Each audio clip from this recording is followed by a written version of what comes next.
திரையுலகின் சிகப்பு நிலா, மனிதநேயத்தின் அலையோசை இன்று மரணித்திருக்கிறது, மௌனித்திருக்கிறது.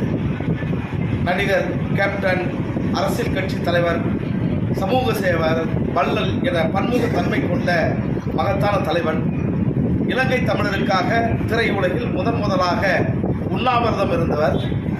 காவேரி நீர் பிரச்சனைக்காக நெய்வேலியில் உண்ணாவிரதம் இருந்து திரையுலக முழுவதையும் திரட்டி மிகப்பெரும் போராட்டத்தை நடத்தி தமிழ் உணர்வை பிரதிபலிக்க செய்த மகத்தான வள்ளல், மனிதநேயமிக்க செயல்பாட்டாளர். தமிழக அரசியல் வரலாற்றில் அரசியல் ஜாமான்களை எல்லாம் பின்னுக்கு தள்ளி எதிர்கட்சி தலைவராக மகுடம் சூடிய மகத்தான தலைவனாக, தமிழ் பற்றாளராக கேப்டன் விஜயகாந்த் அவர்கள் தமிழ் மக்களுக்கு அவர் ஒரு பல்கலைக்கழகமாக தன்னுடைய வாழ்நாளை அர்ப்பணித்து இன்று